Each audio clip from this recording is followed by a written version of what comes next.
The tension in the room was almost physical, so thick it felt like a living presence as Gayton McKenzie delivered a political ultimatum that went far beyond the people sitting in front of him. His message was aimed directly at the African National Congress, the ANC, but its impact rippled across South Africa's already fragile coalition landscape, sending a clear warning that the balance of power could shift at any moment. The leader of the Patriotic Alliance, the PA, made his position unmistakably clear. If the ANC continued to sideline his party, he would tear up every coalition agreement tying them together and move his party straight into the camp of the Democratic Alliance, the DA.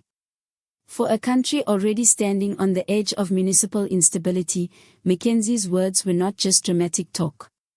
They carried the weight of a political earthquake in the making. The immediate trigger for his anger was the removal of PA Deputy President Kenny Kuna from his municipal position. To the ANC, it may have looked like nothing more than a routine reshuffle, a technical change of roles and responsibilities. But to McKenzie, it was both personal and deeply symbolic. He accused the ruling party of treating the PA as disposable, valuable only when its numbers helped the ANC stay in power and expendable the moment it became inconvenient. They probably think that because I'm a minister, they can do whatever they want with the PA, McKenzie said, his voice sharp and controlled, cutting through the cameras with a mix of frustration and determination. If they don't put Kenny Kuna back, we will leave every coalition we have with the ANC. This was not an empty threat. Even though the PA is small compared to the ANC and the DA, it has played a crucial role as a power broker in several major cities and municipalities. Its limited number of seats has often been enough to decide whether a party keeps control or plunges into political deadlock.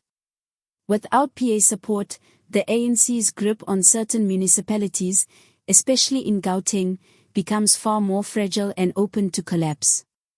McKenzie pushed even further, breaking one of South Africa's unwritten political rules by openly entertaining a partnership with the DA.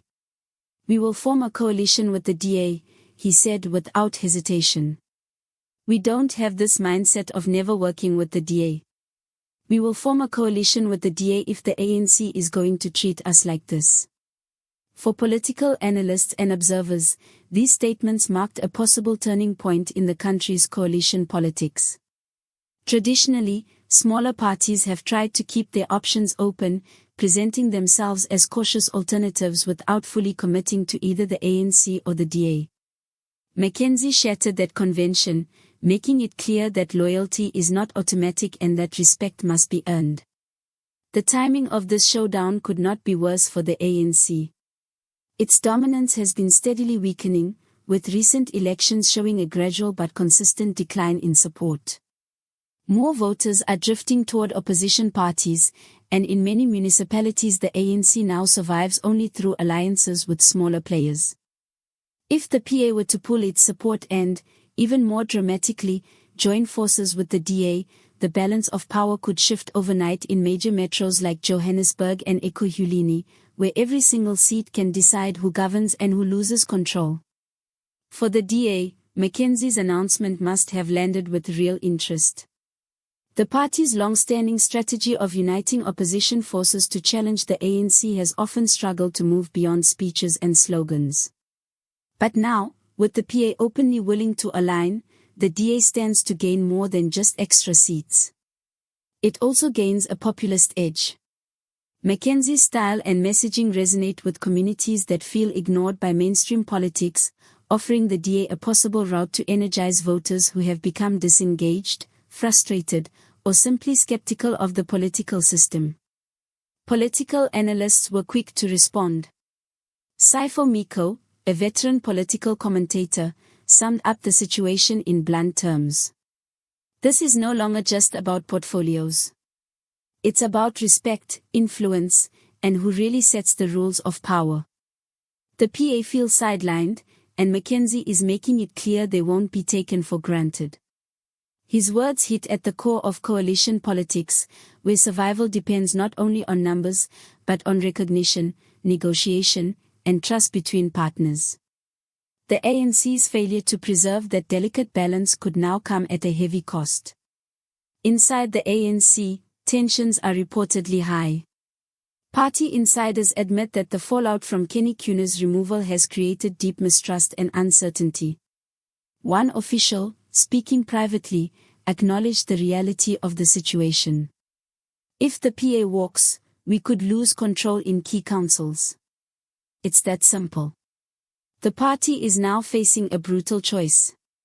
Either swallow its pride and reverse Kuna's removal, or gamble that McKenzie is exaggerating his leverage.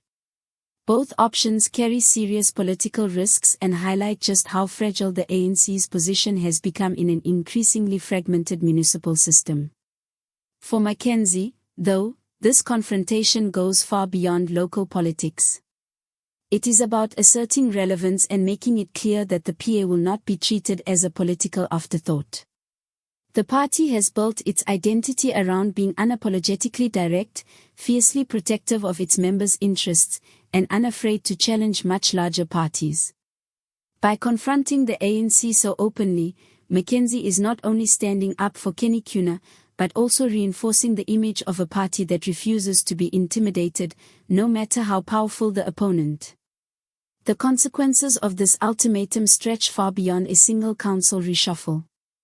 If the ANC gives in and reinstates Kuna, it sends a powerful signal to smaller parties that they now hold real influence over municipal governance, capable of shaping decisions that were once controlled solely by dominant parties.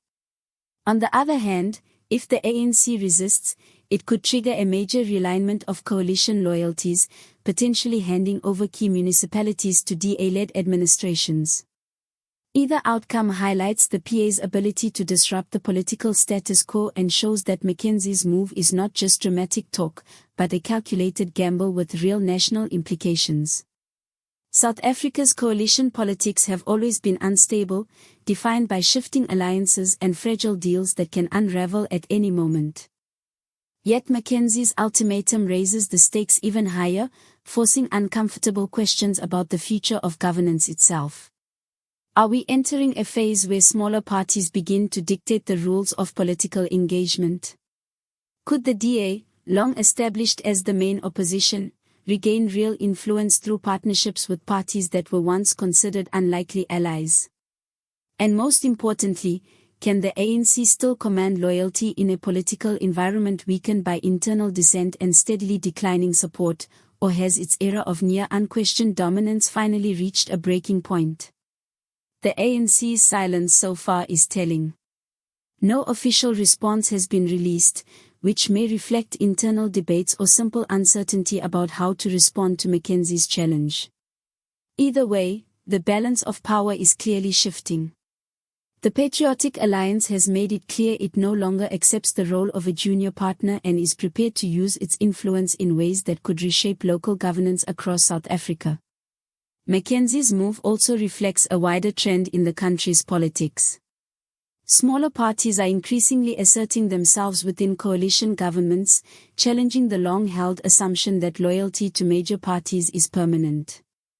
In municipalities where the ANC's grip is already fragile, even a handful of seats can decide who governs, giving parties like the PA disproportionate leverage.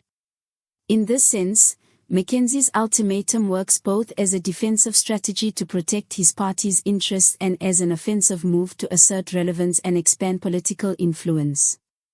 The consequences of this standoff could be far-reaching.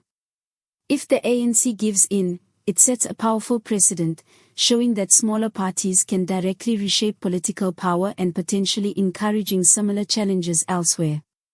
If the ANC resists, the risk of losing key municipalities grows, weakening its ability to govern and damaging its credibility in the eyes of voters. This unfolding situation highlights the fragile mathematics of coalition politics, where a single miscalculation can trigger effects that spread across multiple levels of government. For South Africans watching closely, McKenzie's declaration serves both as a warning and a sign of changing political tides. The PA's willingness to align with the DA shows a readiness to prioritize strategic advantage over ideological loyalty.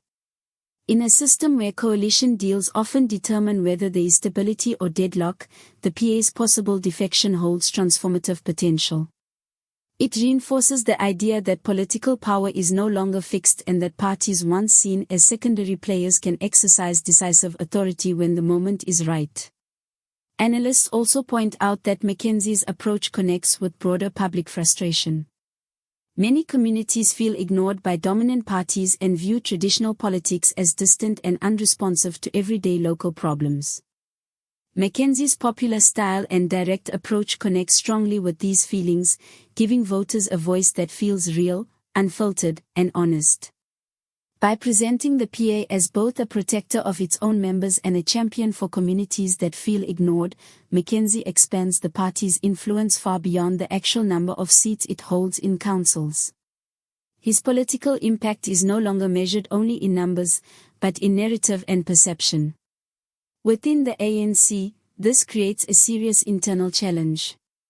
The party now has to manage not just the political reality, but also public perception.